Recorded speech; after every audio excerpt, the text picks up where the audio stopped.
Oui, merci, Monsieur le Président Bénard. Président.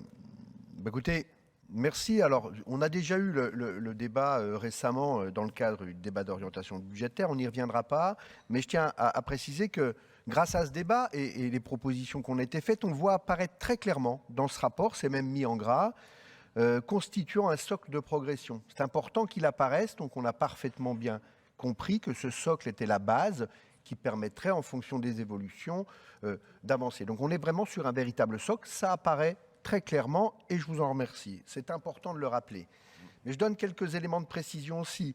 On voit apparaître dans ce rapport également une possibilité, vous venez de le dire, Madame la Présidente de la première commission, d'un rééchelonnement potentiel de cet investissement de 5 millions. On aura aussi toute vigilance. Rééchelonnement, ça ne veut pas dire forcément diminution. Donc il sera aussi nécessaire d'avoir la vigilance de cet investissement à venir sur 5 ans. Ça, c'est important. Et également, Monsieur le Président, si vous me permettez, vous m'avez, lors du débat d'orientation budgétaire, comparé à un ministre de l'Intérieur pour lequel je ne me sens pas très proche. C'est le moins qu'on puisse dire. Un autre ministre de l'Intérieur en son époque, dont lequel je me sens beaucoup plus proche, qui le 4 octobre 2014, lors du Congrès national des sapeurs-pompiers d'Avignon, c'est Bernard Cazeneuve pour ne pas le citer, avait également évoqué le sujet qui a été évoqué de la TSCA. Pourquoi ? Parce qu'effectivement, autant au niveau national, les modalités, je le pense, de financement des SDIS aujourd'hui arrivent sur une espèce d'essoufflement et que la préréquation et la solidarité nationale doit s'impliquer de façon plus grande et l'État doit avoir une présence plus grande dans ce financement, je le partage.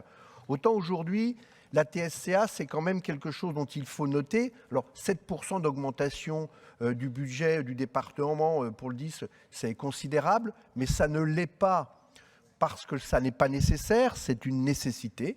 Par contre, la TSCA, dans le même temps, qui est une taxe dynamique, malheureusement, je dirais, elle est malheureusement dynamique parce qu'elle est aussi le signe de la sinistralité. Et la sinistralité qui augmente, la TSCA augmente, mais l'activité des SDIS, de ce fait, augmente parce que les premiers acteurs de la sinistralité, ce sont les SDIS. Elle a augmenté de 8,5% cette TSCA.